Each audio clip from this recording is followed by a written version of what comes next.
لا حول ولا قوة إلا بالله العلي العظيم. بسم الله الرحمن الرحيم.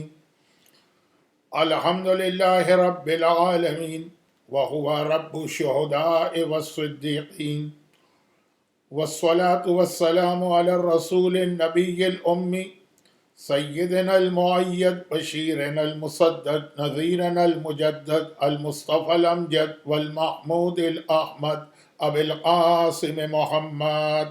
اللهم صل على محمد وآل محمد وآله وإطرته وأهل بيته الطيبين الطاهرين الذين أذهب الله عنهم الرجس وطهرهم تطهيرا. اللهم صل على محمد وآل محمد سيما على الإمام المنتظر والحجة الثاني عشر عجل اللهم له الفرج، ولعنة الله على أعدائهم أجمعين من الأزل إلى الأبد.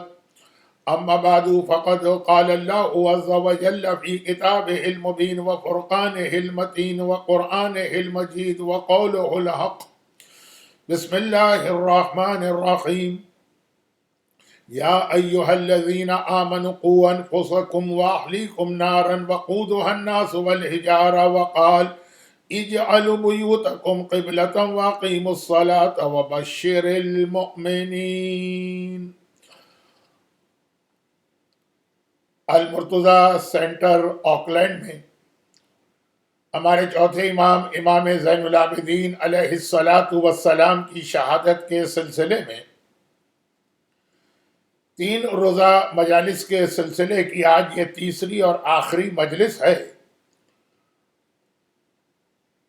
اور اگرچہ شہادت کی تاریخیں ہونے کی وجہ سے مجھے ذکر امام بھی کرنا ضروری تھا، اور میں نے یہ کوشش کی کہ تھوڑے بہت واقعات ہمارے چوتھے امام علیہ الصلاۃ والسلام کے بیان کیے جائیں، لیکن اصلاً ہمارا ٹاپک ویسٹ میں اولاد کی تربیت کس طرح کی جائے۔ میں نے پہلی مجلس سے یہ عرض کیا تھا کہ ایک بہت بڑا ٹاپک ہے، اور 3 دن کے مجالس میں اسے مکمل طریقے سے بیان کرنا بہت مشکل ہے، لیکن انسان اگر سب کچھ مکمل طور پہ حاصل نہ کر سکے تو جتنا مل سکے فی الحال تو اسی کو غنیمت سمجھے۔ ہمارے چوتھے امام کے زمانے میں یہ والا مسئلہ بہت شدت سے سامنے آیا کہ اولاد کی تربیت ایسے ماحول میں کس طرح کی جائے جس میں ایک طرف تو پیسے کی کثرت ہو، دنیاوی ساری فیسلٹیز اور سہولتیں مل رہی ہوں، اور دوسری جانب جدید علوم اس کا بھی ایک ماحول بن رہا ہو۔ صرف یاد دہانی کے لیے ایک مختصر سی تاریخی حقیقت بیان کر دوں۔ ڈر لگتا ہے کہ اگر میں ذرا تفصیل میں چلا گیا تو آج تو آخری مجلس ہے، موضوع کہیں کا کہیں ہو جائے گا۔ چوتھے امام کی امامت 61 ہجرہ میں کربلا کے واقعے سے شروع ہوئی، اور 95 ہجرہ میں 25 محرم کو امام کی شہادت پر مکمل ہوئی۔ یہ جو تقریباً 35 ایئرس کا عرصہ ہے، اس میں اسلامی دنیا بہت زیادہ ایکسپینڈ ہوئی، اور مسلمان ان علاقوں میں پہنچے جہاں کا کلچر، جہاں کی سویلائزیشن، اور جہاں پر پہلے سے جو علم تھا وہ عرب کے مقابلے میں بہت زیادہ ایڈوانس لیول پر تھا۔ چوتھے امام کے زمانے ہی میں محمد بن قاسم سندھ میں انٹر ہوا، اور ملتان تک کے علاقے میں اس کی حکومت قائم ہوئی۔ تو ایک طرح سے سندھ اور ہند یہ دو کا ایکسس اسلامی دنیا میں چوتھے امام کے زمانے میں ہوا. دوسری جانب مسلم ابن قتیبہ وہ ان علاقوں میں انٹر ہوا جو افغانستان کے نارتھ میں ہے، ترکستان کا علاقہ اور آج کا رشیا اور آج کی بہت ساری اس کے اطراف کی اسٹیٹس، تاجکستان اور ترکمنستان اور دوسری اسٹیٹس. یہ بھی ایک بالکل نئی دنیا تھی، اس کا دروازہ کھلا عربوں کے لیے. تیسری جانب موسیٰ ابن نصیر اور اس کا غلام طارق ابن زیاد ناردرن افریقہ کی پوری پٹی کو کانکر کرتے ہوئے میڈیٹرینین کراس کر کے جبرالٹر اور پھر اسپین اور پھر پرتگال اور پھر ساؤدرن فرانس وہاں تک پہنچے.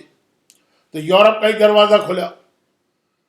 تو اب یہ ایک اسلامی دنیا، عرب لوگ بدو کلچر سے بمشکل نکل کے ابھی آئے ہیں، اور دنیا کے یہ تین بڑی سویلائزیشن، ایسٹ سے انڈیا، ویسٹ سے یورپ اور نارتھ سے رشیا اور اس کے اطراف کا علاقہ، یہاں کے لوگ مسلمان بھی ہونے لگے، اور وہ پھر اسلام قبول کرنے کے بعد مکہ مدینہ بھی آنے لگے، اپنے ساتھ اپنا کلچر لائے، اپنی سویلائزیشن لائے، بہت ہی ایڈوانس لیول کی سویلائزیشن. اور پھر وہاں کے جو معلومات تھی ہندوستان سے، مثلا میڈیکل سائنس بہت زیادہ لوگ آتے تھے، سوالات کرتے تھے. یورپ سے مثلا یونان کی فلسفی اور رومن لا. تو یہ وہ ماحول تھا جس میں ایک طرف تو دولت بہت آئی، یہ سارے مالدار علاقے ہیں، دولت بہت زیادہ آئی. جب دولت آتی ہے تو اپنے ساتھ بہت سارے پرابلم لے کے آتی، اور دوسری جانب ایک ڈومیننس والا کلچر اور سویلائزیشن آئی. تو اب زمانہ تقریباً وہ بن گیا جو اس وقت نارتھ امریکہ میں یا یورپ میں یا آسٹریلیا اور نیوزی لینڈ میں ہمارے بچوں کو فیس کرنا پڑ رہا. اب ہم کو دیکھنا ہے کہ چوتھے امام نے اس زمانے میں ہمیں کیا کیا انسٹرکشنز دی. صرف یہ ڈرتے ہوئے کہ آج آخری مجلس ہے، شاید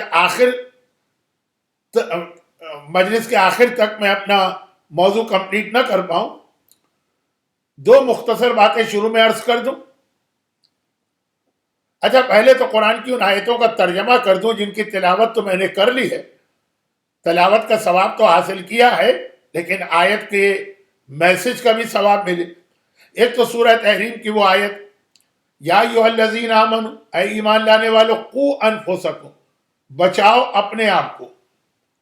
لیکن خالی اپنے آپ کو نہیں بچاؤ، واہلیکم، اپنے اہل و عیال کو بچاؤ، نارن، جہنم کی اس آگ سے، وقودھا الناس والحجارہ، جس کا ایندھن، جس کا فیول انسان اور پتھر بنیں گے.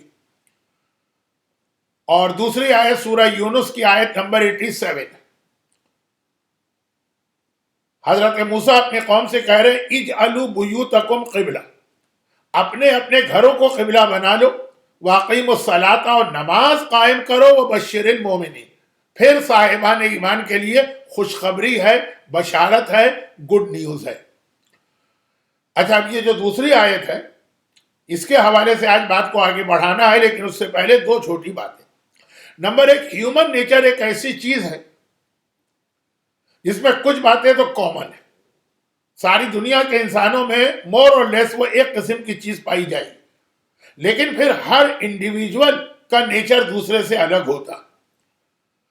اور پیرنٹس کی ایک بہت بڑی ذمہ داری ہوتی کہ وہ اپنی اولاد میں سے ہر ایک کے نیچر کو سمجھے. کوئی بچہ ایسا ہے جو پیار و محبت سے کنونس ہوتا ہے، کوئی بچہ ایسا ہے کہ جس کے ساتھ ذرا سختی کرنا پڑتی ہے، کوئی بچہ ایسا ہے کہ اسے ذرا کوئی انسینٹیو دینا پڑتا ہے. دنیاوی معاملات میں جس طرح سے والدین اپنے بچے کے نیچر کو جان کر اس کے حساب سے اس سے ڈیل کرتے ہیں، کہ اگر مثلا 3 بچے ہیں اور تینوں نے کہا کہ ہمیں کھانا نہیں کھانا، تو ایک بچے کو ذرا الگ طریقے سے بہلا کے پھسلا کے کھانا کھلایا جائے گا، دوسرے کو الگ طریقے سے، تیسرے کے لیے ایک اس کی نیچر کے حساب سے بات کی جائے گی. مثلاً اگر بچوں نے کہا، اب یہ مثالیں شاید نیوزی لینڈ کے لیے صحیح نہ ہو، ہمیں اسکول نہیں جانا ہے، تو اب ہر بچے کا نیچر دوسرے سے مختلف ہوتا ہے. سب سے بہتر جج جو ہے خود ماں ہوتی ہے اور باپ، کہ اس کو کس طریقے سے ہینڈل کیا جائے یا ٹیکل کیا جائے، وہ دین کی تعلیم کے حوالے سے بھی. تو ہم لوگ کچھ جرنلائز قسم کے اصول تو بتا سکتے ہیں اور فارمولے، لیکن اس کے بعد پھر ہر باپ اور ماں کی ذمہ داری ہے کہ اپنے اپنی اولاد کا نیچر سمجھے. Point number 1. پوائنٹ نمبر 2 کہ اولاد کی دینی تربیت تو اس وقت کریں گے جب خود پیرنٹس کو پتا ہو کہ واٹ از اسلام. کیا مطلب اس جملے کا؟ ہمارے یہاں زیادہ تر ریلیجن وہ ہے یا اسلام وہ ہے جو ہم نے اپنے کلچر میں اپنے بزرگوں سے لیا. اب انڈیا ہے یا پاکستان ہے، ایک مومن گھرانے میں، ایک عام گھرانے میں جو والدین نے اسلامی ماحول بنایا، بچوں نے بھی وہی سیکھا. اور ہمارے والدین نے بھی اپنے والدین سے جو دیکھا وہ انہوں نے سیکھا. لیکن اس وقت ہم جب ویسٹ میں آ گئے تو ایک دم سے سمجھیے ایک نئی دنیا میں پہنچ گئے، اور اب بہت ساری چیزیں جو انڈیا اور پاکستان میں ہم جنریشن میں سیکھتے آ رہے ہیں وہ یہاں نہیں چلیں گی. بہت ساری چیزیں پاکستان انڈیا میں ایسی ہیں جو ریلیجن یا مذہب کے ساتھ ہمارے کلچر کا پارٹ ہے. جو مختصر ایک بات کر دوں کہ مثلا والدین سے کس طرح بات کی جائے. اب وہ اسٹائل ذرا یہاں پہ نہیں رہے گا. میں یہ نہیں کہتا کہ جو یہاں کے مقامی لوگوں کا انداز ہے کہ باپ کو ایک دوست کی طرح ٹریٹ کرتے ہیں اور بڑی بدتمیزی سے بات کرتے ہیں، لیکن وہ والا ادب اور احترام بھی نہیں اور یہ والی بدتمیزی بھی نہیں بیچ بیچ میں. لیکن اس کے لیے خود معلوم ہونا چاہیے پیرنٹس کو کہ آخر اسلام نے احترام والدین کا اصل مسئلہ کیا بتایا. جو انڈیا اور پاکستان میں تھا وہ واقعی اسلام کا مسئلہ تھا کہ اس میں ہمارے بزرگوں نے کچھ اپنے کلچر کی وجہ سے پروٹوکول شامل کر دیے تھے. یہ ہمیں معلوم ہونا چاہیے.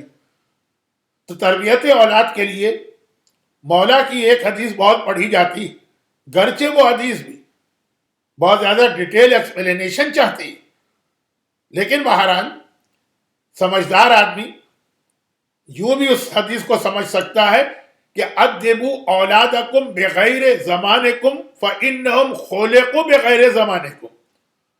اپنی اولاد کو جو تم ادب سکھاؤ، اور بعض علماء کہتے ہیں یہاں لفظ ہے علم سکھاؤ، جو علم ان کو سکھاؤ، ویسے اصل لفظ ہے ادب سکھاؤ، جو ٹرین کرو، تو اپنے زمانے کے حساب سے نہیں کرنا، کیونکہ ان کو اللہ نے کریٹ کیا ہے تمہارے زمانے کے لیے نہیں، ان کے زمانے کے لیے.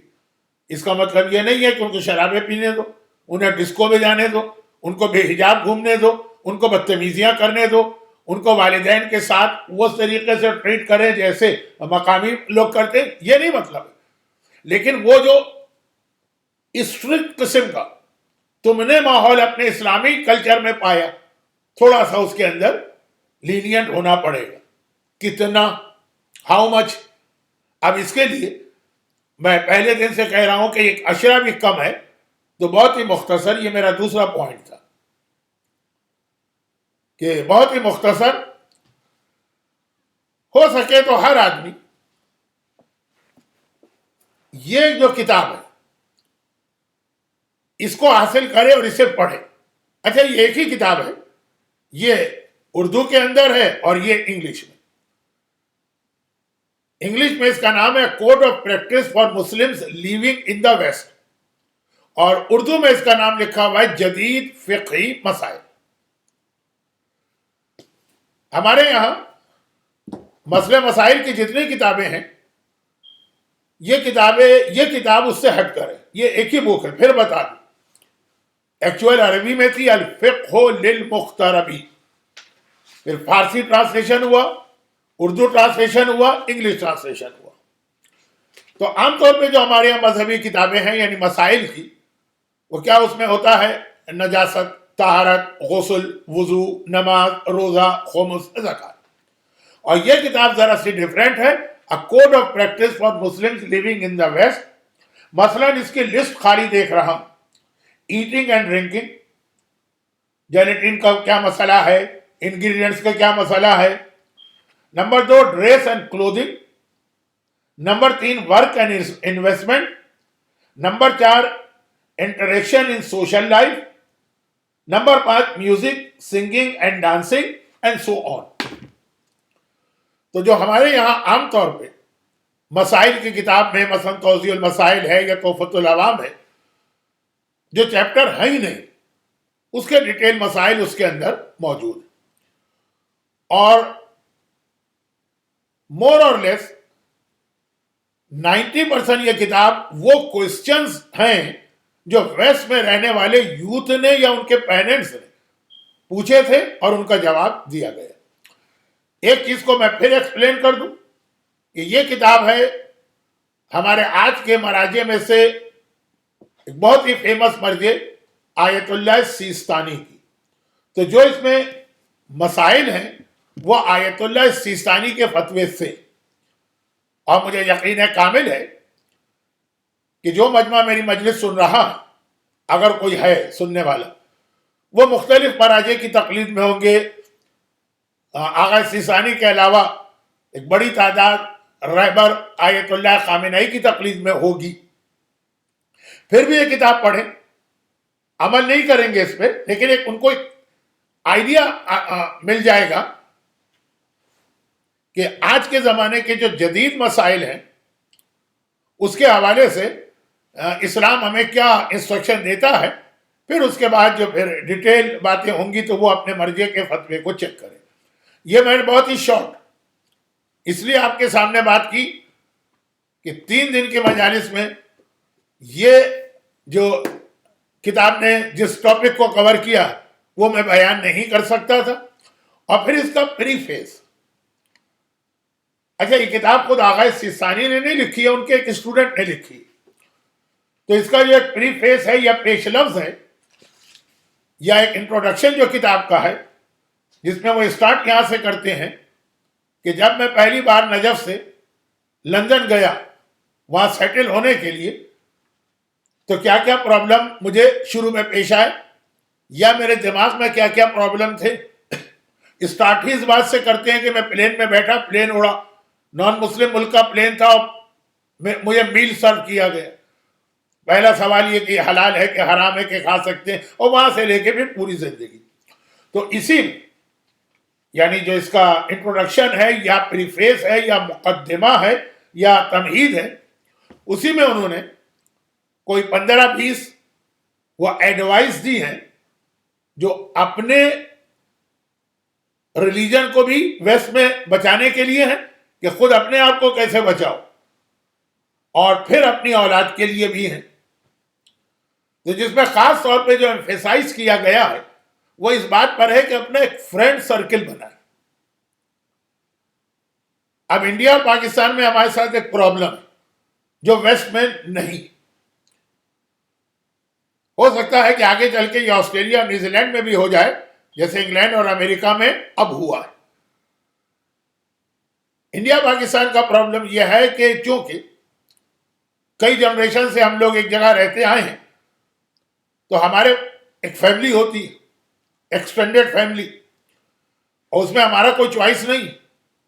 ہم اپنی مرضی سے کوئی فیملی کو چوز نہیں کر سکتے کہ یہ ہمارا بھائی ہونا چاہیے، وہ ہماری بہن ہونا چاہیے، وہ ہمارا چاچا، وہ ہمارا ماما. وہ تو ہمیں بنے بنائے ملے، ہمیں انہیں قبول کرنا پڑے گا، ہمیں انہی کے ساتھ رہنا پڑے گا. اب وہ اچھے ہوں تب بھی، وہ برے ہوں تب بھی. میں کراچی میں جانتا ہوں کتنے ایسے لوگ ہیں جو اپنے بچوں کو ہر گناہ سے بچاتے ہیں، پھر بھی ان کے بچے گناہ کرتے ہیں. کیوں؟ اس لیے کہ کزن کی برتھ ڈے میں گئے اور جانا بھی ضروری. وہ اس بچے کا فرسٹ کزن ہے، یعنی ہمارا بھائی ہے، اس کے بیٹے کی سالگرہ ہم کو جانا. اپنے گھر میں ہم نے اپنے بچے کو بچا لی. وہاں گیا، وہ اتنے مذہبی نہیں، تو وہاں پہ مثلاً برتھ ڈے ہے تو سنگنگ بھی ہو رہی ہے، ڈانسنگ بھی ہو رہی ہے. بچہ انوالو ہو. بہت بھی اگر اس نے کیا تو اپنے آپ کو اس کے اندر پارٹیسپینٹ میں شامل نہیں کیا، لیکن دیکھا تو نا بہت سے گناہ آدمی دیکھتا رہتا ہے تو گناہ کا خوف دل سے نکل جاتا ہے. بہن کی بیٹی کی شادی، بہت ہم نے اپنے فیملی کو بچایا گناہ سے، لیکن بہن کی بیٹی کی شادی، ہماری بیٹی کو جانا، وہ ماحول پورا بے پردگی اور بے حجابی کا، مہندی اور پتہ نہیں کیا کیا رسم ہے. وہ یہاں پہ خاص طور پر ابھی آسٹریلیا اور نیوزی لینڈ میں جہاں پوری پوری فیملیز نہیں جمع ہوئی، وہاں یہ ایک پلس پوائنٹ ہے. اب امریکہ میں ایسا نہیں ہے. امریکہ میں تو ایک خاندان کے 50 آدمی آ گئے. انگلینڈ میں ایک خاندان پورا کا پورا خاندان اٹھ کے آ گیا. کینیڈا کے اندر بھی بہت زیادہ ہے، یہاں بھی ہے لیکن کم. تو یہاں پہ فیملی ممبر سے زیادہ آدمی کا انٹریکشن ہوتا ہے اپنے فرینڈ سے. پردیس ہے، سب کو ایک دوسرے کی ضرورت پڑتی ہے. اب یہاں پہ آدمی کے پاس سلیکشن اور چوائس ہے. ایسے ہی لوگوں کے کانٹیکٹ میں زیادہ ہے جو خود بھی ریلیجس ہوں اور وہ اپنے بچوں کو بھی ریلیجس بنا رہے ہیں. تو ہمارے لیے اپنے بچوں کو ان کے ساتھ مکس اپ کرنا آسان بھی ہوگا اور وہ بہت ساری ہم خرابیوں سے بچ جائیں گے. تو یہ جو کتاب ہے جدید فقہی مسائل یا A Code of Practice for Muslims Living in the West، اس کے اندر تقریباً 20 ایڈوائس دی ہیں حدیث کی روشنی میں، اپنے لیے بھی اور اپنے بچوں کے لیے بھی. لیکن بچوں کے لیے خاص طور پر یہ ہے غالباً یہ 22 لاسٹ ایڈوائس یہی کہ بچوں کو کس طرح سے ایک ماحول بنا کے دیا جائے. اچھا، یہ کتاب پر ایک بہت بڑا اعتراض یا آبجیکشن ہوتا ہے انڈیا پاکستان کہ اس کتاب نے بہت سارے گناہ جو آج تک ہم سنتے آئے تھے اس کو بہت ہی لائٹ کر دیا. ہم تو بہت زیادہ سمجھتے ہیں یہ اتنا بڑا گناہ، مثلا میوزک، اب اس کو اتنا لائٹ کر دیا ہے کہ آدھی سے زیادہ تو میوزک کو حلال کر دیا. تو وہی بات ہے کہ یقیناً انڈیا اور پاکستان میں جو مذہبی لوگ ہیں وہ اسٹرکٹ ہیں، یہاں پہ وہ نہیں چلے گا. یہاں پہ ہم کو تھوڑا لینینٹ ہونا پڑے گا. اس کا یہ مطلب نہیں ڈزنٹ مین کہ ہم ریلیجن پہ کمپرومائز کریں، نہیں. جو اسلام میں پہلے سے ہی ایک فیسلٹی ہے لیکن ہمیں اپنے ملکوں میں اس کی ضرورت پیش نہیں آ رہی تھی، یہاں پہ اس کی ضرورت پیش آئے گی. تو یہ تو میری دوسری ایڈوائس تھی کہ یہ کتاب جو ہے نا آپ کو آگے بہت کام آئے گی. لیکن اپارٹ فرام دیٹ جو میرا موضوع چل رہا ہے اس کو مجھے آگے بڑھانا. چوتھا امام کے زمانے میں، اچھا اب اس کتاب میں بھی جو شروع کی 20-22 ایڈوائس ہے اس میں یہ شامل کہ ریلیجن کی اپنی نالج خود بڑھائیے اور اپنے بچوں کی نالج. ہمارے یہاں تو ایک پلیٹ فارم بنا ہوا ہے مجلس کا، لیکن پھر وہ مجلسیں بھی ہمارے یہاں سب کی سب اتنے انفارمیٹیو نہیں ہوتی. کچھ عقیدت اور احترام والی ہوتی ہیں اور بس. پھر لیکچرز ہوتے ہیں، پھر آج کل تو سوشل میڈیا کے ذریعے سے زہر بھی ملتا ہے بچوں کو اور آب حیات بھی ملتا ہے. یہاں پہ پیرنٹس کی گائیڈنس ضروری، بشرطے کہ خود پیرنٹس کو بھی پتا.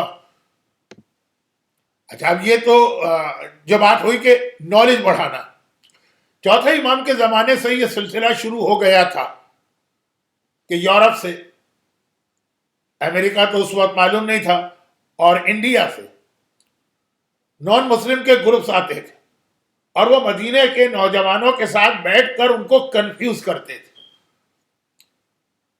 تو پھر امام نے اس کا طریقہ اختیار کیا، اپنے اسٹوڈنٹ تیار کی، کیونکہ امام کو پتا تھا کہ اگر امام خود جائیں گے بات کرنے کے لیے تو وہ امام کو دیکھ کر بھاگ جائیں گے.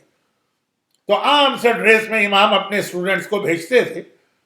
اس میں چھٹے امام کے ایک اسٹوڈنٹ مفضل کا واقعہ تو بہت مشہور ہے، لیکن وہ چونکہ چھٹے امام کے حوالے سے مجلس نہیں ہو رہی ہے، چوتھے امام اسٹارٹ چوتھے امام نے کیا.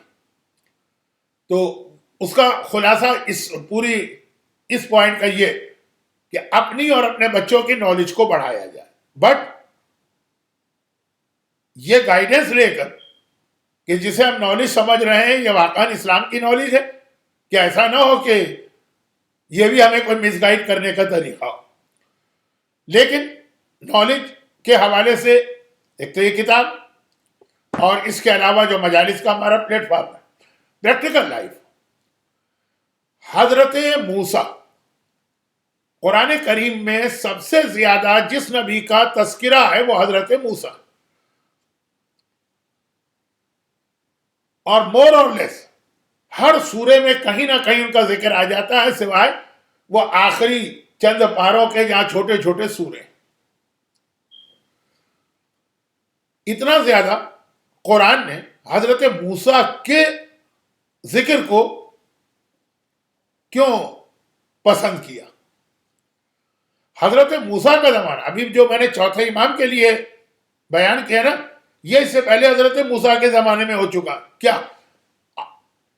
Outer pressure.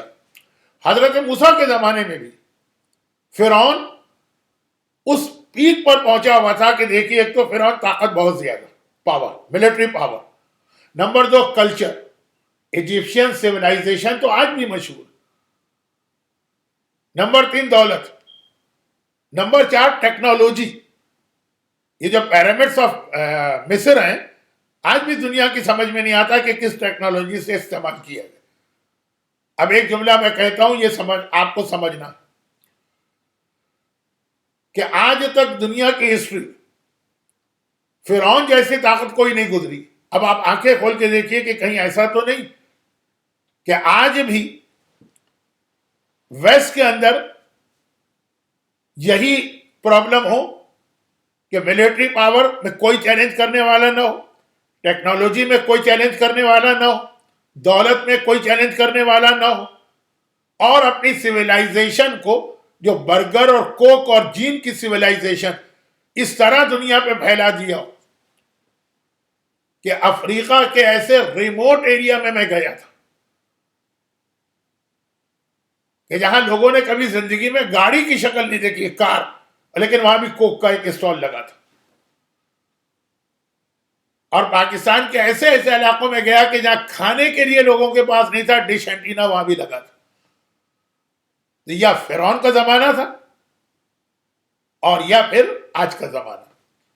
حضرت موسیٰ نے اپنی قوم کو فرعون سے نجات دلائی، لیکن بعد میں، پہلے جب فرعون والوں کا پریشر بہت تھا تو حضرت موسیٰ نے فرعون سے بچنے کے لیے سورہ یونس کی آیت 87 تلاوت کی، اجعلوا بیوتکم قبلہ، کہ باہر کا پریشر تو بہت زیادہ ہے. اسکول بھی خراب کر رہے ہیں، کالج بھی خراب کر رہے ہیں، یونیورسٹیاں بھی کرپٹ کر رہی ہیں، میڈیا بھی کرپٹ کر رہا ہے، کمپیوٹر بھی، انٹرنیٹ بھی، سوشل نیٹ ورکنگ، سب کچھ. اپنے گھروں کو قبلہ بنا دو. اجعلوا بیوتکم، اپنے گھروں کو بنا دو قبلہ. واقیموا الصلاۃ، اور نماز قائم کرنا. وبشر المومنین، پھر مومنوں کے لیے اچھی خبر ہے. تو نماز تو بہرحال ایک ایسی عبادت ہے جس کے کچھ بینیفٹ میں کل بتا چکا ہوں، آج ریپیٹ نہیں کرنا.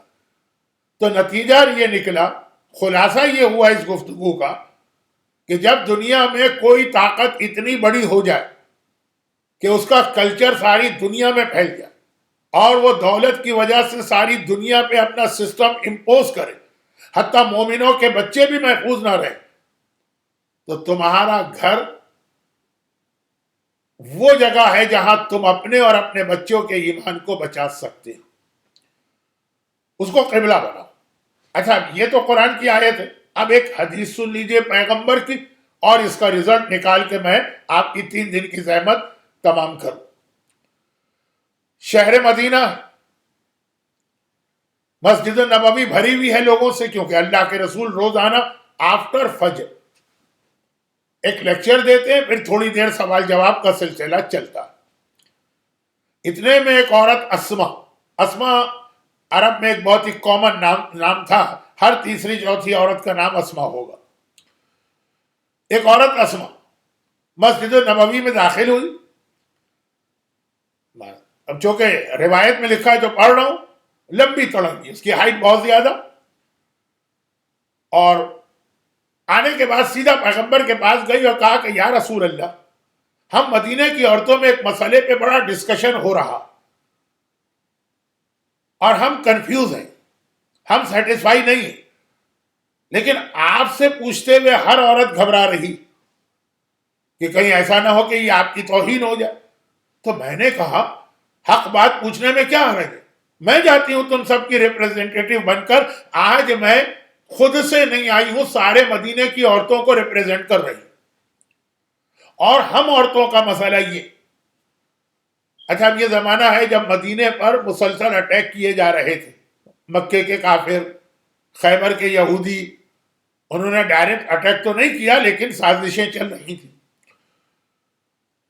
تو بدر، احد، خندق، خیبر، مسلسل جنگیں.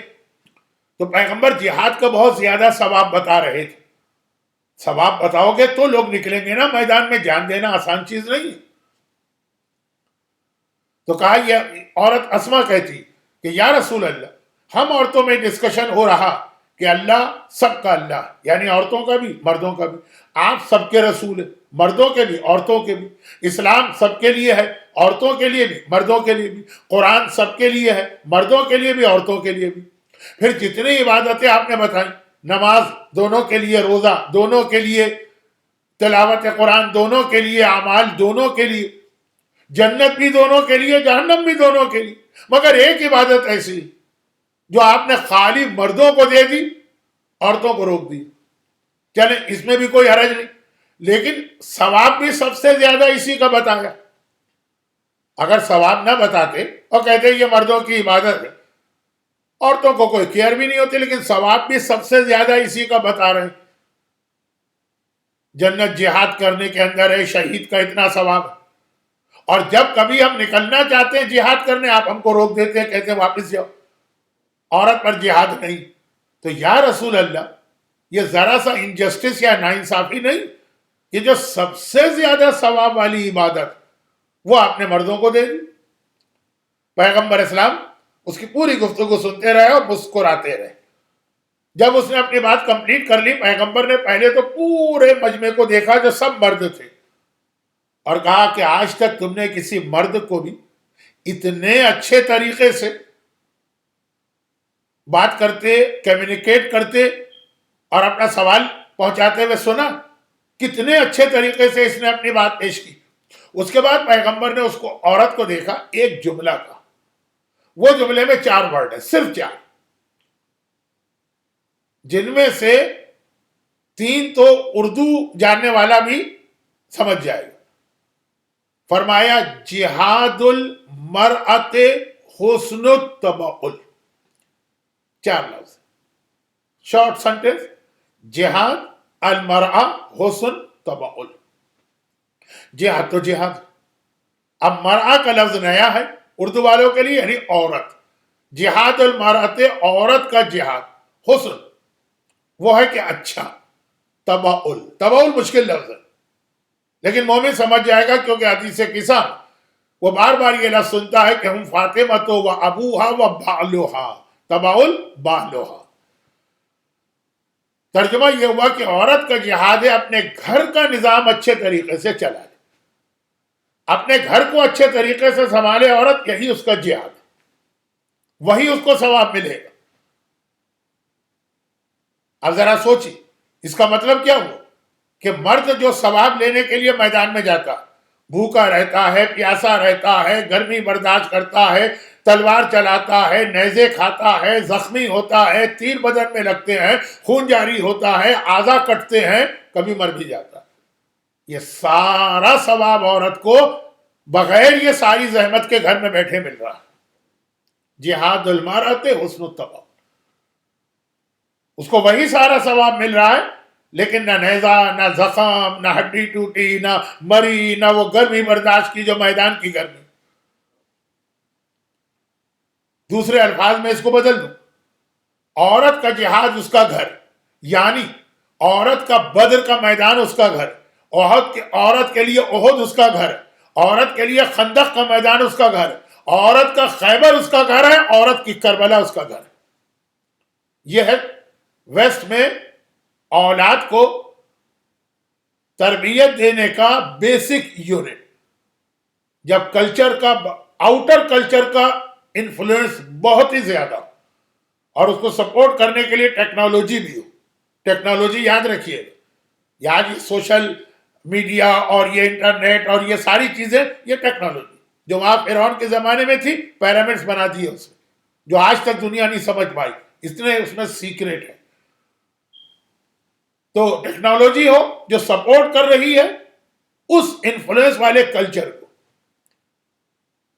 جو بظاہر تو ایک کوک کا اور ایک برگر کا اور ایک جین کا نام ہے، لیکن وہ تین چیزیں نہیں ہیں، وہ پورا ایک سسٹم. اس وقت گھر، اجعلوا بیوتکم قبلہ، اپنے گھروں کو مضبوط بناؤ. مرد 24 گھنٹے گھر میں نہیں بیٹھ سکتا. اب یہاں پہ ویسٹ میں جو سب سے بڑا پرابلم یہ ہے کہ ہماری عورتوں کو بھی گھر میں نہیں بیٹھنے دیا جا رہا، اور اس کے اثرات پھر پاکستان میں بھی آئے ہیں، انڈیا میں بھی آئے. مجبوریاں بھی ہوتی ہیں، بعض اوقات گھر میں غربت اتنی ہوتی، لیکن مسئلہ یہ نہیں ہے وہ چند گھر ہے. اصل مسئلہ یہ کہ وہی جو میں نے کہا کہ کلچر کا انفلوئنس اتنا کہ بہت ساری لگژریز اس کو نیسیسٹیز بنا دیا، اور اس کے لیے اب ایک آدمی کی تنخواہ سے گزارا نہیں ہوتا، بیوی کو بھی کام کرنا. یہ جو فاؤنڈیشن اسٹون تھا نا تربیت اولاد کا، اس فاؤنڈیشن اسٹون کو ہٹا دیا. اب جیسے آج اسمارٹ فون کے بغیر کسی کا گزارا نہیں ہے، اسمارٹ فون جو ہے وہ لگژری ہے، وہ نیسیسٹی نہیں ہے، لیکن ایسا سسٹم بنا ہے کہ وہ نیسیسٹی بن گئے. اچھی اچھی گاڑیاں، پورے بہترین مکان. وہ مارگیج لینا ہے تو مارگیج لینا ہے تو شوہر اگر گھر کا خرچہ چلانے کے لیے جاب کرے گا تو بیوی مارگیج کو پیمنٹ کرنے کے لیے جاب کرے گی.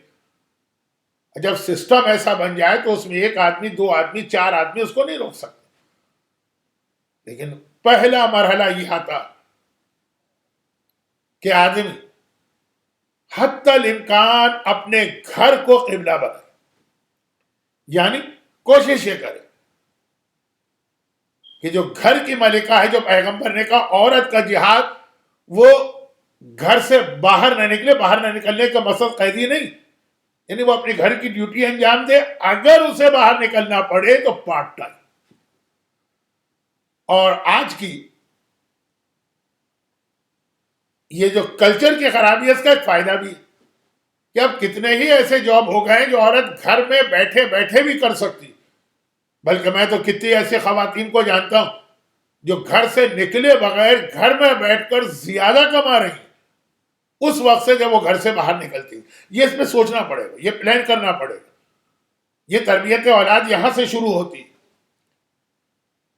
کیونکہ ماں کے اثرات سب سے زیادہ بچے پہ پڑتے ہیں. وہ کل بھی آپ نے چھٹے امام کے زمانے کا واقعہ سنا. ہمارے بڑے بڑے علماء، ہمارے بڑے بڑے مجتہدین، کبھی تو میرا دل جل کے رہ جاتا ہے، دل چاہتا ہے کہ ان امام کے صحابیوں کے حالات آپ کو سناؤں. ایسے دلچسپ حالات و واقعات کہ آپ کو واقعاً کسی ٹی وی سیریل کا مزہ آئے گا. دل چاہتا ہے کہ ان علماء اور مجتہدین کے حالات آپ کو سناؤں جو ہمارا پاسٹ ہے، جن کی وجہ سے آج ہم امام سے کنیکٹڈ ہیں. ٹائم نہیں ہوتا، چیزیں اتنی ساری. تو ہمارے یہاں مثلا حالات اور واقعات میں ایک شیخ مرتضیٰ انصاری کا نام آتا، اور میں اکثر کہتا رہتا ہوں کہ اگر کوئی شیعہ تاریخ محمد ابن یعقوب کلینی سے لے کر آج آغا سیستانی اور آغا خامنائی تک بھری پڑی اتنے بڑے بڑے مجتہدین اور مراجع سے، ایسے ایسے نائب امام ہم کو ملے کہ باقی مسلمانوں کو تو ایسے امام نہیں ملے جیسے ہمارے نائب امام. اور اس شان کے ساتھ انہوں نے علم اور تقوی کے ساتھ شیعت کو پروموٹ کیا. جہاں ضرورت پڑی ہے تو اپنی جانیں بھی قربان کی. شہید اول کے حالات دیکھیں کس مظلومیت سے مارا گیا، شہید ثانی کے حالات دیکھیں کس مظلومیت کے ساتھ شہید کیا گیا. انڈیا کے لوگ جانتے ہیں شہید ثالث جو آگرہ میں دفن ہے کس مظلومیت کے ساتھ ان کو شہید کیا گیا. اور یہ سب ٹاپ لیول کے مراجع ہیں. لیکن اگر یہ کہا جائے کہ پوری شیعہ تاریخ میں سب سے بڑا مجتہد کون، ایک نام لینا بہت مشکل ہو. بہت بہت بہت بھی اگر ہم لوگ کہیں تو کہیں گے کہ نہیں بھائی ون نہیں. ٹاپ 10 بتائیے. ٹاپ 10 کی تو اجازت دی, لیکن بہرحال اگر کوئی کہے کہ نہیں ٹاپ 10 تو زیادہ ہو گئے, کوئی ایک نام بتائیے, وہ شیخ مرتضیٰ انصاری ہوں. اب یہ شیخ مرتضیٰ انصاری ہمارے ایسے عالم ہیں جن کو خود امام زمانہ نے آ کر کہا کہ تم مجتہد. ایک تو یہ ہے کہ عالم ترقی کرے, علم حاصل کرے, بہت بڑا مجتہد بن جائے, اور علماء مانے, دوسرا مجتہد مانے, اس کے اسٹوڈنٹ مانے. یا جو ہمارے یہاں انڈیا پاکستان کا طریقہ آج کل ہو گیا ہے, اپنا پروموشن خود کرو, جو یوٹیوب میں ہوتا, خود ہی اپنے نام کے ساتھ مجتہد لکھ دو. لیکن ایک ہے کہ امام زمانہ آ کر کہیں کہ تم مجتہد ہو. شیخ مرتضیٰ انصاری جب بہت بڑے مجتہد بن گئے, پوری شیعہ یونائٹ ہو گئی ان کی تقلید پر. اور پرانا زمانہ تھا, بہت پرانا نہیں ہے, یہ تقریباً 100-200 سال پرانی بات ہے. تو اس وقت تک ٹیررزم اتنا تھا نہیں, بڑے سے بڑے مجتہد کا گھر کا دروازہ کھلا رہتا تھا, جس کا دل چاہے چلا جائے, نہ کوئی سیکورٹی چیک, نہ کوئی پہلے سے اپوائنٹمنٹ, اور جو چاہے پوچھو. تو مرجے کا گھر تو ہر وقت بھرا رہتا ہے سوال کرنے والوں سے. ہاں ایک ٹائم ہوتا ہے کہ شام کو مثلا وہ 4 سے 6 ملیں گے, اس وقت جس کا دل چاہے آئے, بھرا ہوا ہے مرجے کا, شیخ مرتضیٰ کا گھر. اور مرجے کے پاس تو پوری اسلامی دنیا سے لوگ آتے ہیں, اور نجف, قم, کربلا, مکہ, مدینہ, یہ تو وہ شہر ہیں جہاں نئے نئے فیسز آتے رہتے ہیں ظاہرین. ایک ایسا آدمی داخل ہوا جو اتنی گریسفل پرسنالٹی تھی کہ اس کو دیکھ کے وہ پورا مجمع جو تھا وہ انڈر پریشر ہو گئے. آج تک کسی نے اس کو دیکھا نہیں تھا, لیکن نجف میں تو ظاہرین کا آنا جانا رہتا. وہ آگے آئے اور کہا کہ یا شیخ, ایک پرابلم پیش آ گیا, اور وہ یہ ہے کہ ایک عورت پر اللہ کا عذاب آیا, وہ مسخ ہو گئی. عورت پہ نہیں, مرد پر وہ مسخ ہو گئے. اب اس کی بیوی کیا کرے؟ مسخ میم سین خے یا خا, مسخ کے معنی ہے جو پرانی قوموں پہ اللہ عذاب دیتا تھا ان کو انسان سے چینج کر دیتا تھا, جانوروں میں یا پتھروں میں. مکے میں ایک طویل عرصے تک وہ عورت رہی تھی جس نے رسول خدا کی مخبری کرنا چاہی, یعنی جب وہ ہجرت کر رہے تھے تو کافروں کو بتانا چاہا, اس پر عذاب آیا اور پتھر کی بن گئی. یہ عذاب کیا کیسے میں؟ یا داڑھی منڈوانے والی قوم کو اللہ نے بے چھلکے کی مچھلی بنا دیا, یا قرآن نے کہا کونوا قردۃ خاسئین, ایک قوم کو ہم نے بندر بنا دیا. یہ مسخ ہے, انسان سے جانور بن جانا, انسان سے پتھر. تو کہا کہ ایک آدمی پہ عذاب خدا آیا اور وہ مسخ ہو گئے. اب اس کی بیوی کیا کرے؟ شیخ مرتضیٰ انصاری نے کہا کہ اول تو تمہارا سوال انکمپلیٹ ہے, اور دوسرا تمہارا سوال غلط ہے. وہ آنے والا مسکرایا, کہا اچھا پہلے یہ بتائیے انکمپلیٹ کیوں ہے؟ کہا انکمپلیٹ اس لیے ہے کہ جب اللہ کسی کو مسخ کرتا ہے تو 2 قسمیں, یا اسے جانور بناتا ہے یا اسے پتھر بناتا ہے. دونوں کا مسئلہ الگ الگ ہے, پہلے کلیئر کرو کہ کیا. اس آدمی نے کہا اچھا آپ ہی بتائیے. کہا اگر اس کو جانور بنا دیا تو اس کی بیوی, اور یہ ٹیکنیکل مسئلہ ہے یاد رکھیے گا, اس میں لوگ دھوکہ کھاتے ہیں, اس کی بیوی اپنے آپ کو طلاق والی سمجھے, اور طلاق کے بعد کا ایک عدہ ہوتا ہے 3 مہینے, وہ رکھے اور آزاد. اور اگر پتھر بنا دیا ہے تو اس کی بیوی اپنے آپ کو بیوہ سمجھے, اور وفات کا یا بیوگی کا عدہ ہے جو 4 مہینے 10 دن ہوتا. دونوں عدے ہیں, ڈیوریشن میں فرق ہے. وہ 4 مہینے 10 دن عدہ رکھ کے اپنے آپ کو آزاد سمجھے. سوال کرنے والے نے کہا وجہ؟ کہا کہ اسلام میں ایک مسئلہ ہے نا کہ اگر کوئی آدمی مر جائے تو امام کی حدیث ہے کہ مر گیا, روح نکل گئی, وہ پتھر کی طرح ہو گئے. تو اگر یہ پتھر بن گیا سمجھو روح نکل گئی, وہ مسئلہ موت کا چلے.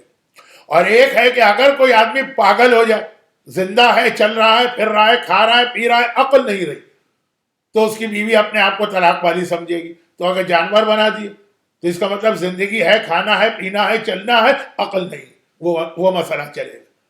آنے والا مسکرایا, کا اچھا یہ تو آپ نے یہ بتا دیا کہ انکمپلیٹ مسئلہ میں نے پوچھا, اب آپ کہہ رہے ہیں غلط پوچھا, وجہ؟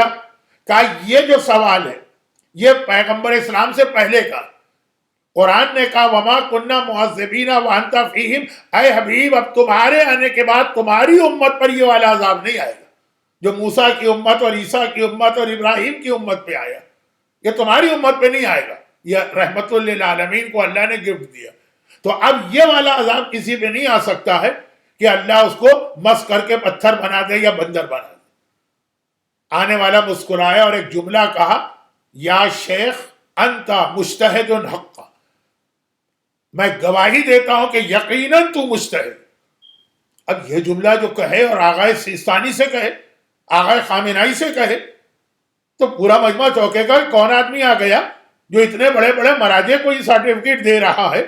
شیخ مرتضیٰ انصاری کو یہ کہے، سب نے چوک کے دیکھا کوئی نظر نہیں آ رہا. آنے والا غائب ہو گیا. ایک نے نہیں دیکھا تھا، پورے بھرے کمرے نے دیکھا تھا. سب سمجھ گئے کہ اس طرح سے غائب ہو جانا تو اللہ کی ایک ہی حجت کی نشانی ہے. یہ زمانے کے امام آئے تھے، چنانچہ پھر تو شیخ مرتضیٰ انصاری کا جو احترام ہوا. لیکن عورتیں گئیں ان کی ماں کے پاس اور کہا کہ ہم آپ کو مبارکباد دینے آئے. بیٹا ترقی کر لے تو والدین کو مبارکباد دی جاتی ہے نا، ہم آپ کو مبارکباد دینے آئے. ایسا بیٹا آپ کا نکلا کہ امام زمانہ آ کر اس کو مجتہد کی سند دے کے جا رہے. ماں نے سنا، کہا ہوگا. ارے ہوگا کیا، آپ کو تو خوش ہونا چاہیے. بیٹے کی کامیابی پہ تو ماں خوش ہوتی ہے. کہا کہ میں نے اتنی زحمت سے اپنے بیٹے کو پالا کہ اگر تم لوگ آ کے کہتے کہ میرا بیٹا نبی بن گیا ہے تب بھی مجھے حیرت نہ ہوتی. عورتیں حیران ہو گئی. ہر ماں اپنی اولاد کو محنت سے پالتی ہے، آپ نے کیا کیا؟ کہا میں نے اس کو اتنے شرعی طریقے سے پالا، ہر گناہ سے بچایا، اس کی خاطر اپنے آپ کو زحمت میں ڈالا کہ اندازہ کر لو کہ بغیر وضو کیے ہوئے میں نے کبھی اسے دودھ تک نہیں پلایا. خالی یہ ایک چیز نہیں ہے، یہ تو ایک مثال دے رہی، وہ ماں کہہ رہی دودھ تک اس کو نہیں پلایا ہے، چاہے سردی کا کتنا ہی سخت زمانہ کیوں نہ. 100 سال پہلے یہ پانی وانی گرم نہیں ملتا تھا جو آپ نے نل کھولا اور ٹھنڈا پانی اور گرم پانی آنے لگا. کڑکڑاتے جاڑے میں اگر بچے نے رات کے 2 بجے دودھ مانگا تو میں نے ٹھنڈے پانی سے وضو کیا اور اسے دودھ پلایا. طہارت کا اعلیٰ ترین معیار. اس طرح گھر کا ماحول، اس طرح ماں، اچھا خالی ماں نہیں ہے واقعہ تو چونکہ ماں کا آگے باپ کی بھی اتنی ہی برابر کی ذمہ داری، سپورٹنگ رول ہے باپ کا برابر سے. تو پہلے تو اب میں یہ نہیں کہہ رہا ہوں کہ ہمارے یہاں پاکستان میں کچھ عورتیں ہیں جنہوں نے یہ واقعہ سنا تو بس اس کی کاپی کی کہ جب دودھ پلائے تو صرف وضو کر کے دودھ پلائے. اس واقعے میں اصل پوائنٹ یہ نہیں ہے. اصل پوائنٹ یہ ہے کہ پہلے گھر کا پورا ماحول مذہبی بنا دیں، پہلے گناہوں سے بچائیں. یہ جو اس نے کیا یہ تو اپنی طرف سے والنٹیئری ایک اچھا کام کیا، یہ بعد میں.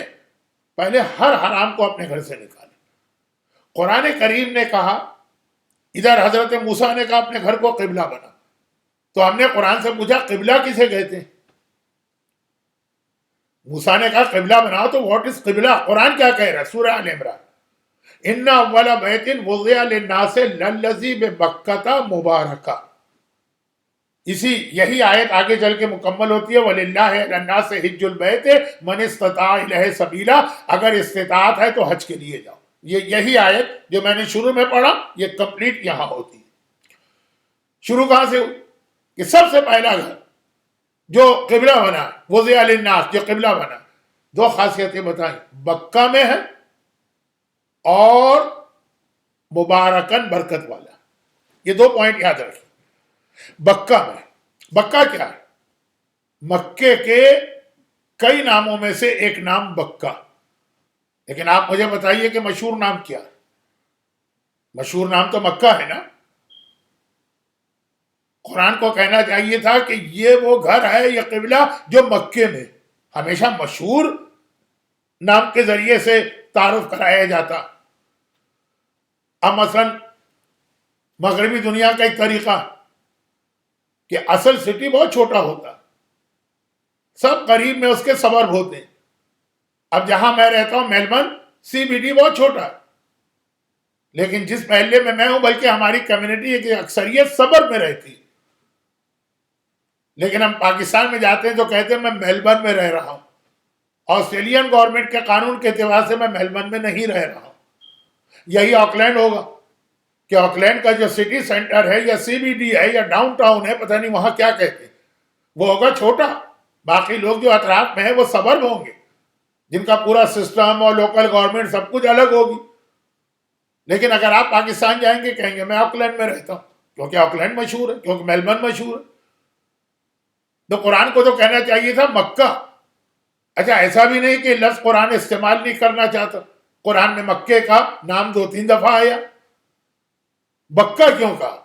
بکہ کے معنی ہے رونا، گڑ گڑانا. اب رونے کی 2 قسمیں. قرآن نے بکہ کہہ کے رونے کی طرف اشارہ کیا. موسیٰ نے کہا اپنے گھر کو قبلہ بنا. کیسا قبلہ؟ جو رونے والا. کیا مطلب رونے سے؟ کہ اپنے گھر میں رونے کا سسٹم لاؤ. 2 رونے ہیں، ایک ہے امام حسین کے غم میں رونا، عزاداری جو چوتھے امام نے قائم کی. یہ سلسلہ اپنے گھر میں رکھیں. اور آج کل تو یہ انٹرنیٹ کی وجہ سے اگر صحیح مجلسیں ہوں تو آپ کو ایک الگ سے اہتمام کی ضرورت. لیکن یہ ہے کہ ہم امام حسین پہ روتے ہیں اور خود امام حسین خوف خدا سے روتے ہیں. کسی بھی حاجی سے پوچھئے کہ جب تم حج کرتے ہو تو میدان عرفات میں پورا دن سب سے اہم کون سی دعا پڑھ کے روتے رہتے ہو؟ آقا حسین کی دعا، جس کو پڑھ کے وہ پورا دن روئے. تو گھر کہا قبلہ بناؤ. قبلہ کیا کہا؟ جو رونے والی جگہ، یعنی اپنے گھروں کو رونے والا ماحول بناؤ. رونے کا مطلب یہ نہیں کہ ہر وقت روتے رہو. 2 چیزیں ہوں، ایک اہل بیت کا ذکر رہے اور ایک خوف خدا رہے. یہ بہت اہم چیز ہے آج کے دور. چوتھے امام کے حالات بھی بیان کر رہا ہوں. وقت تقریباً مجلس کا پورا ہو گیا، تو مصائب کا وقت آ رہا، تو بات کو سمیٹتا ہوں. چوتھا امام، انا رجل عاصٍ لا اصبر عن المعصیہ فاعذنی بموعظہ. جاء رجل الی علی ابن الحسین. ایک آدمی آیا چوتھے امام کے بعد، کہا مولا میں رجل عاص، ایک گناہ گار. بہت سے ایسے گناہ گار ہیں جنہیں ریئلائز ہوتا ہے کہ ہم گناہ گار ہیں، لیکن لا اصبر عن المعصیہ، کیا کروں، گناہ سے صبر نہیں ہوتا. یعنی گناہ کا وقت آتا ہے تو میں روک نہیں پاتا اپنے آپ کو.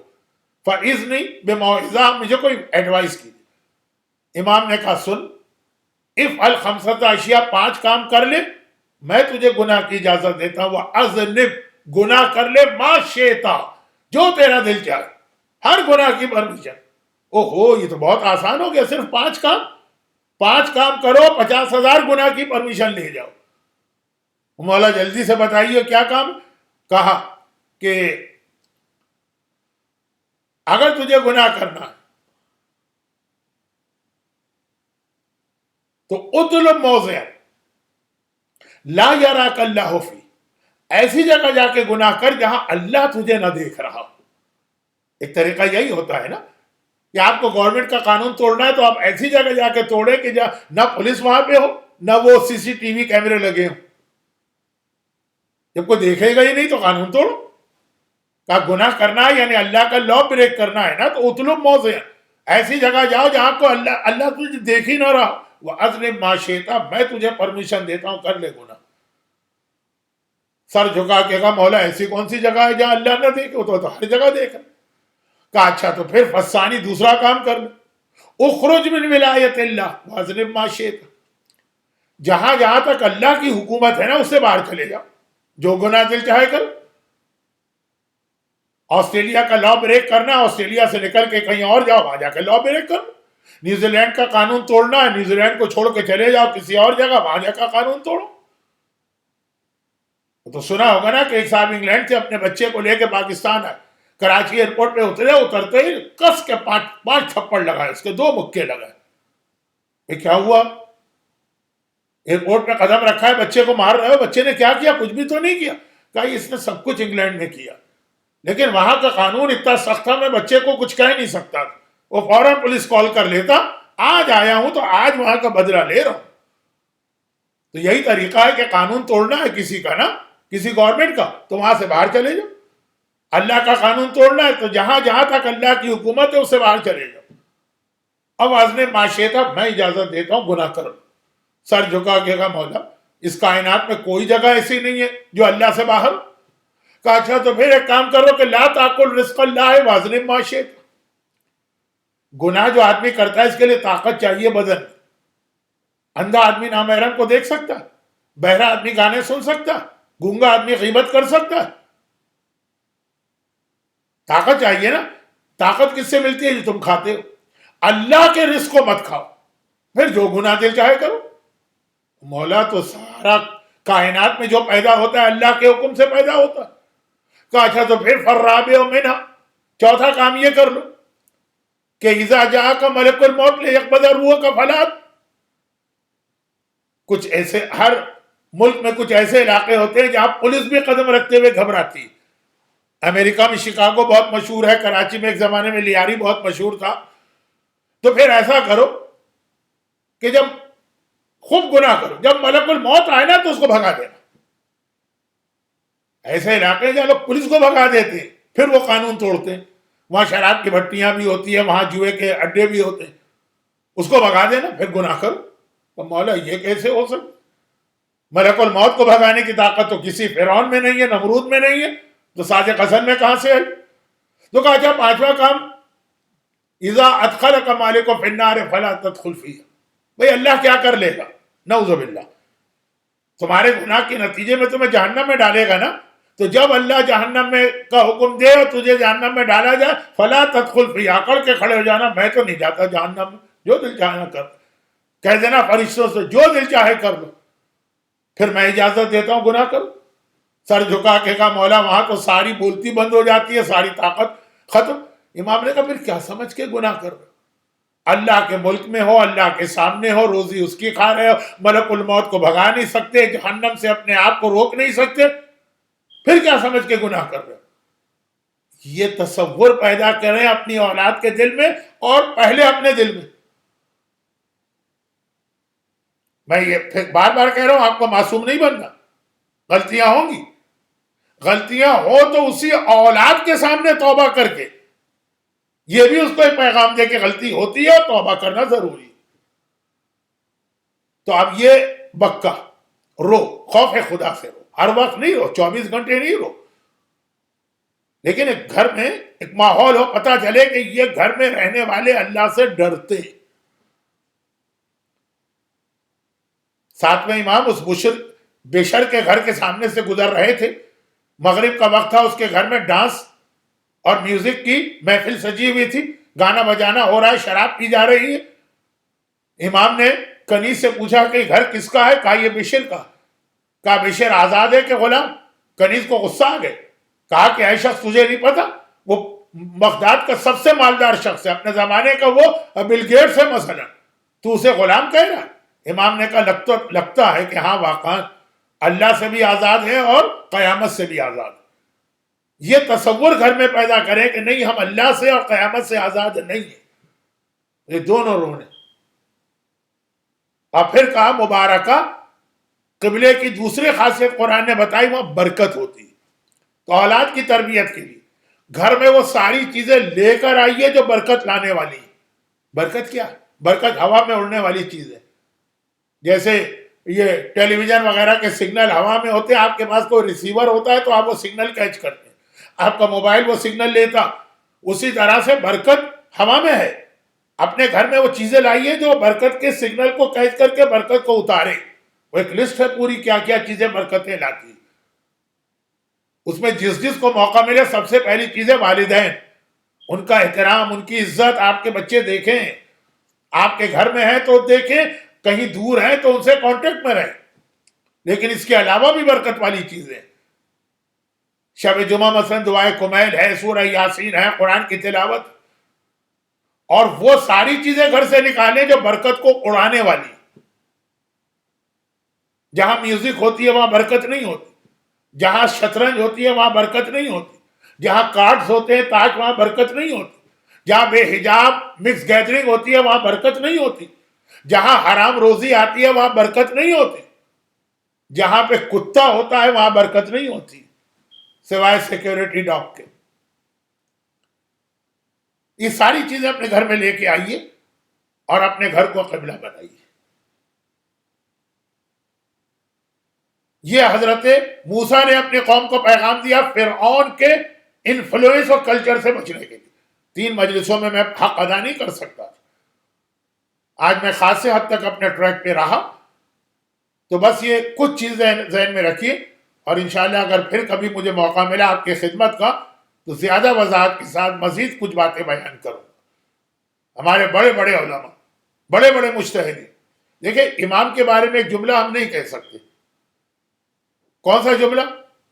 یہ وہ چوتھے امام تھے، کاش ہم بھی ویسے بن جائیں، نہیں کہہ سکتے، لیکن امام خمینی کے لیے کہہ سکتے ہیں، آغا خوئی کے لیے کہہ سکتے ہیں، آغا سیستانی کے لیے کہہ سکتے ہیں کہ کاش ہم بھی ویسے بن جائیں، کیونکہ وہ ہمارے اور آپ کی طرح سے عام گھرانوں میں پیدا ہوئے، وہ امتی گھر ہے، وہ امام کی طرح سے نور اول کی خلقت نہیں۔ ان کو کس چیز نے، سیستانی کو سیستانی، خامنائی کو خامنائی، خوئی کو خوئی، خمینی کو خمینی، مجلسی کو مجلسی، ہلی کو ہلی، توسی کو توسی بنائے۔ وہ وہی کچھ والدین کا حصہ، کچھ ماحول، دوستوں کا ماحول بہت اہم چیز ہوتی ہے، کچھ ٹیچر کا رول، جو کل آپ نے یزید کے بیٹے کا واقعہ سنا، کچھ پیٹ میں جانے والے لقمے کی تاثیر، کچھ کان میں پڑنے والی گانے اور غیبت کی آوازوں کا اثر، یہ چیزیں ان کو بناتی ہیں۔ یہ ہم بھی کر سکتے ہیں،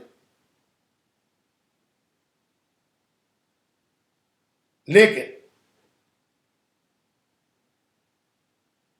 جو جملہ میں نے ابھی کہا کہ اگر ہم میں سے کوئی کہے کہ مجھے سیستانی اور خامنائی نہیں بننا، مجھے علی اور حسین بننا، تو اس کو اپنے دماغ کا علاج کرانا، یہ آدمی پاگل ہے۔ وہ جو 12 امام 14 معصوم، انبیاء تک یہ نہیں سوچ سکتے کہ ہم ان جیسے بن جائیں۔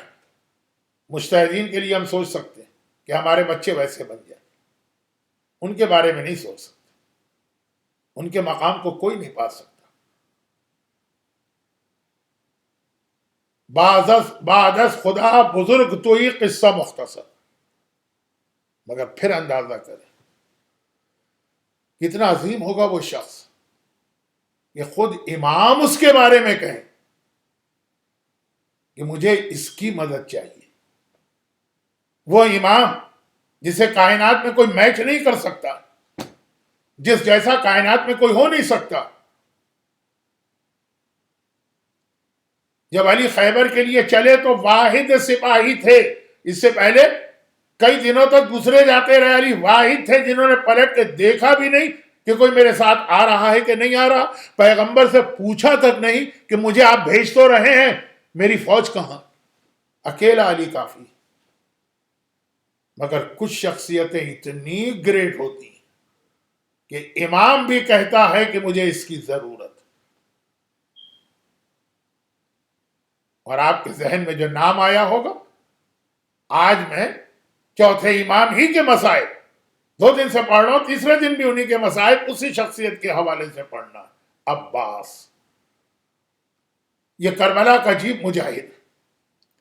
یہ ایک جملہ پہلے میرا سن لیجئے، پھر چند منٹ مسائل۔ اہل بیت کا گھرانہ پوری کائنات کا مشکل کشا ہے۔ کائنات میں کوئی مشکل میں پھنسے، گرفتار ہو جائے، اہل بیت اس کی مدد کو آتے ہیں۔ لیکن اگر کبھی اہل بیت کسی پریشانی میں مبتلا ہو تو کوئی ان کی بھی مدد کو آتا؟ عباس اہل بیت کے مشکل کشا کا نام۔ کربلا میں چل کے دیکھ لیجیے، بچے ہیں تو ان کے دل کا سہارا عباس، بیویاں ہیں تو ان کو ڈھارس ہے عباس سے، عباس کی ماں ام البنین ہے تو اس کو یقین ہے عباس پر۔ یہ بچے جو کربلا میں پیاسے تھے نا، یہ زندان شام تک پیاسے گئے ہیں۔ تبھی روایتوں میں ہے کہ شام کے قید خانے میں زینب بیٹھ کے نماز پڑھتی تھی، بیٹا آنے والی غذا اور پانی اتنا کم ہے کہ بچوں کا بھی پیٹ نہیں بھرتا۔ زینب پیاسی، بچے وہاں تک پیاسے، مگر پہلے 3 دن جب پیاسے تھے تو الاتش الاتش کہتے تھے، اب جب پیاس اور بڑھ گئی تو خاموش ہو گئے، جبکہ اور اب تو فریاد بھی بڑھنا چاہیے، خاموش ہو گئے، کیونکہ کربلا میں 3 دن یہ پیاس کی فریاد نہیں کر رہے، جب تک عباس زندہ تھا تب فریاد کر رہے کہ یہ معلوم تھا کوئی پانی لانے والا، فرات کے کنارے عباس کا علم کیا ٹھنڈا ہوا، بچوں کے منہ پہ مہر لگ گئی، معلوم ہے کہ اب پانی کی فریاد کرنا بیکار ہے، پانی لانے والا رہا ہی نہیں۔ یہی سیدانیوں کی حالت، یہی بیویوں کی حالت، یہی آقا حسین کی کیفیت، آقا حسین امام وقت، امام معصوم۔ عربی شاعر نے ایک شعر کہا، ایک مرثیہ کہا عباس کے حال میں، مرثیہ کہنے کے بعد جب اس نے دوبارہ پڑھا تو پہلا شعر ہی اس کو آقا حسین کی توہین لگا، اس نے مرثیہ بند کر کے رکھ دیا۔ میں آقا عباس کی ایسی تعریف کروں کہ میرے مظلوم آقا حسین کی توہین ہو؟ شعر یہ تھا کہ عاشور کے دن استجار بہ الہدا، حسین بھی عباس کی پناہ میں تھے، کہا یہ تو حسین کی توہین ہے، مرثیہ پڑھنا بند کر دیا۔ اب پہلی ہی شب جمعہ جو آئی تو خواب میں دیکھا میں کربلا پہنچا ہوں، سامنے آقا حسین کا روضہ، ارے دوڑ کے گیا آقا کے روضے میں، اندر گیا تو ایک عجیب منظر دیکھا، پورا روضہ خالی۔ آج شب جمعہ، انبیاء حسین کی زیارت کو آتے ہیں، ملائکہ حسین کی زیارت کو آتے ہیں، مرسلین حسین کی زیارت کو آتے ہیں، اولیاء خدا حسین کی زیارت کو آتے ہیں، ائمہ حسین کی زیارت کو آتے ہیں، اور یہ خالی پڑا ہے روضہ۔ بس جو خدام تھے انتظام کرنے والے، ان سے پوچھا یہ روضہ آج خالی کیوں ہے شب جمعہ؟ کہا تھوڑی دیر کی بات، مگر تھوڑی دیر کی بات بھی کیوں ہے؟ کہا اس لیے کہ حسین اپنے روضے میں نہیں ہے، تو ظاہر بھی نہیں، حسین نہیں، حسین کہاں چلے گئے؟ کہا حسین اپنے بھائی عباس کی زیارت کو گئے، بہت زخمی تھا عباس، عباس نہیں آ سکتا ہے یہاں پر۔ چنانچہ اب یہ شاعر دوڑ کے نکلا آقا حسین کے روضے سے اور جناب عباس کے روضے کی طرف چلا، وہاں گیا تو واقعا اتنا ہی مجمع ہے جتنا اس نے سنا تھا، اس سے بھی زیادہ۔ راستہ بناتا ہوا آقا عباس کی زری کے سرانے پہنچا، دیکھا وہاں آقا حسین کھڑے ہوئے ہیں، عباس کی زیارت پڑھ رہے، السلام علیک ایھا العبد الصالح المطیع للہ ولرسولہ۔ لیکن یہ زیارت پڑھنے کے بعد زیارت ختم ہوئی، اسی شاعر کا وہ شعر پڑھائی، استجار بہ الہدا فالیوم استجار بہ الہدا۔ عاشور کے دن حسین عباس کی پناہ میں تھے، اور پھر اس شاعر کو پلٹ کے دیکھا اور کہا کہ اے شاعر اصلی، تو نے میرے بھائی کے حال کا مرثیہ کیوں بند کر دیا؟ کہا مولا اس میں آپ کی توہین ہو رہی ہے۔ کہا توہین نہیں ہو رہی ہے، تو نے حق بتایا، جب تک عباس زندہ تھا حسین کے دل کو بھی سہارا تھا۔ اور یہ تو ہو گئی حسین کی بات۔ اب ذرا میرے مظلوم آقا سجاد کا بیان سن لیجیے۔ روایت یہ ہے کہ جیسے ہی یزید کا لشکر کربلا سے چلا گیا اور 3 دن گزرے، کربلا میں رہنے والا قبیلہ بنی اسد تڑپ کے اپنے گھروں سے باہر نکلا، مردوں نے ٹوکریاں اٹھائیں اور بیلچے اٹھائے۔ آج بھی آپ کربلا جائیے تو آپ کو قبیلہ بنی اسد نظر آئے گا، جو عاشور کے بعد بیلچی اور ٹوکریاں لے کے آتا۔ مولا آپ نے ہمارے بزرگوں سے وعدہ لیا تھا لاشیں دفن کرنے کا، آج یہ وعدہ ہم پورا کرنے آ رہے ہیں۔ آج بھی، ابھی بھی آپ دیکھیں یوٹیوب پر اسی سال، تو یہ تو اس وقت کی بات ہے۔ مردوں کو یاد تھا آقا حسین نے ہم سے وعدہ لیا، سب نے بیلچے اٹھائے، سب نے ٹوکریاں اٹھائیں، گھروں سے نکلے، میدان کی جانب جا رہے کہ وعدہ پورا کرنا۔ عورتوں نے دیکھا عجیب منظر، آج کون سے دن ہے، سارا قبیلہ جا رہا، کہاں جا رہے ہو؟ مردوں نے کہا تمہارا کام نہیں ہے، آقا حسین سے وعدہ کیا تھا، وعدہ پورا کرنے جا رہے ہیں۔ عورتوں نے جلدی جلدی سر پہ عبایا اور چادریں ڈالی اور کہا کہ خالی تم سے وعدہ نہیں لیا تھا، آقا نے ہم سے بھی وعدہ لیا تھا، ہمیں بھی کہا تھا لاشیں دفن کرنا۔ عورتیں بھی تیار ہو کے چلی۔ بچوں نے یہ منظر دیکھا، باپ اور ماں دونوں جا رہے ہیں، گھبرا کے پوچھا تم کہاں جا رہے؟ کہا یہ بچوں کا کام نہیں ہے۔ بچوں نے کہا نہیں، آقا نے ہم سے بھی وعدہ لیا تھا، کھیلتے کھیلتے فرات کے کنارے آنا اور ہمارے لاشیں دفن کر جانا۔ سارا قبیلہ ایک عجیب منظر بنا 61 ہجری کے کربلا میں۔ سارا قبیلہ مرد ہو کے، عورتیں ہو کے، بچے ہو، میدان کربلا میں پہنچے۔ اتنا تو پتا لشکر یزید اپنے لاشیں لے گیا. یہ جو لاشیں پڑے ہیں یہ حسینی لاشیں، مگر کسی لاشیں کی پہچان نہیں ہو رہی ہے. کیسے دفن کریں پتہ نہیں چل پا رہا. غلام کون ہے، صحابی کون ہے، شہزادہ کون ہے، کیسے پتہ چلے؟ پتہ چہرے سے چلتا ہے سب کے سر کاٹ لیے گئے ہیں، پتہ لباس سے چلتا ہے سب کے لباس لوٹ لیے گئے ہیں. سردار قبیلہ نے کہا آقا ہماری مجبوری دیکھ رہے، ہم لاشیں نہیں پہچان سکتے، اور ایک بڑی قبر کھودیں، سارے لاشیں ایک ساتھ اس میں برابر سے دفن کر دیں، جسے گنج شہیدہ کہتے ہیں. آج بھی کربلا میں آقا حسین کے پائیں تھی وہ گنج شہیدہ ہے جس میں سارے لاشیں دفن ہیں. قبر بھی تیار ہو گئی، بڑی قبر بھی بن گئی.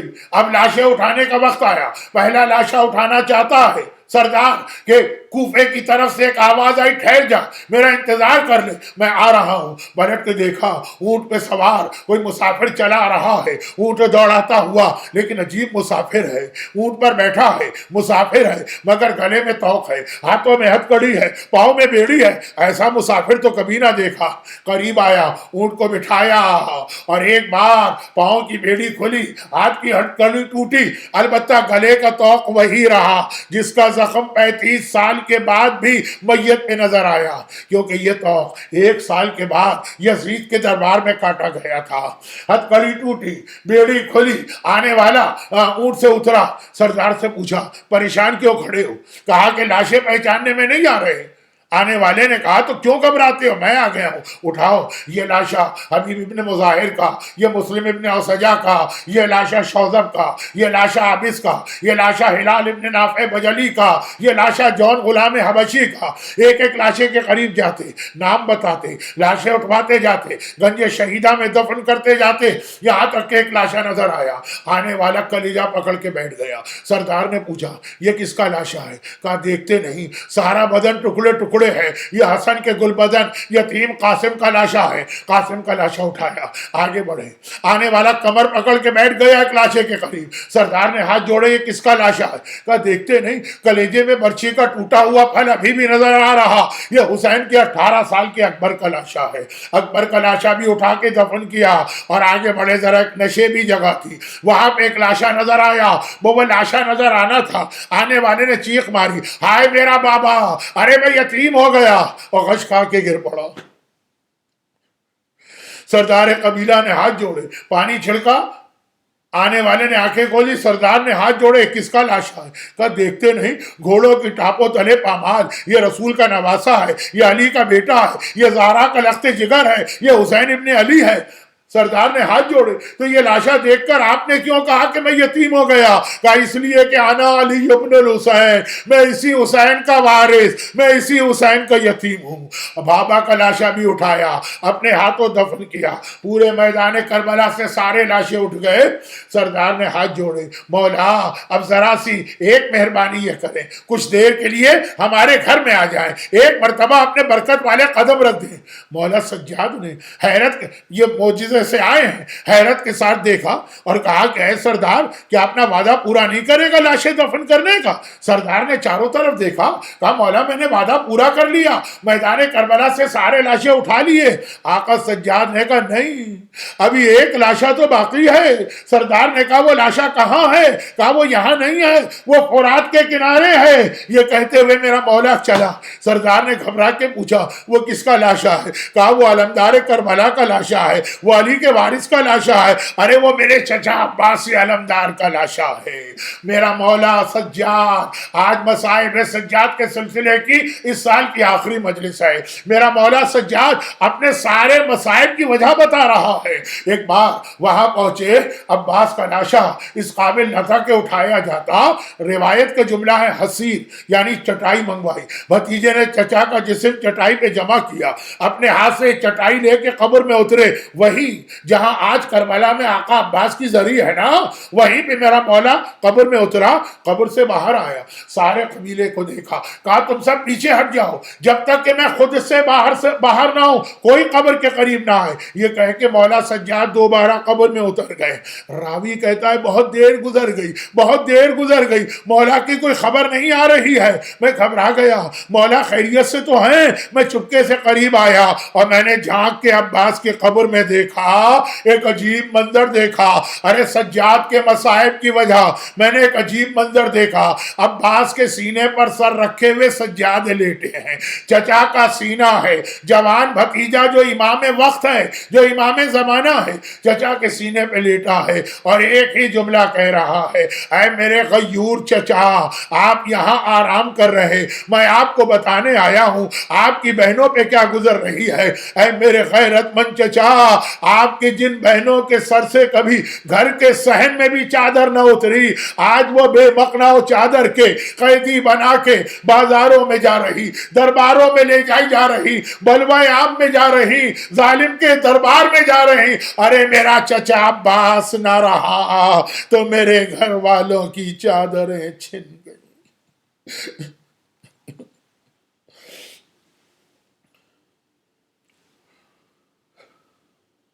خدا بندہ تجھے میرے مظلوم آقا سجاد کا واسطہ جنہوں نے کائنات کا اتنا بڑا امتحان دیا، اور تجھے باب الحوائج عباس علمدار کا واسطہ سیدانیوں کے دلوں کی ڈھارس، حسین کا سہارا جسے سجاد پکار رہے، تمام صاحبان ایمان خصوصاً مجلس سننے والے مومنین اور مومنات اور مجلس کروانے والے المرتضیٰ سینٹر کے یہ مومنین، انہیں دنیا اور آخرت کی ہر مصیبت و پریشانی سے محفوظ فرما، لیکن غم حسین تو ہمیں مرتے دم تک دے، قیامت تک دے، جنت میں بھی ہمیں عزادار و ماتمی بنا کے داخل فرما۔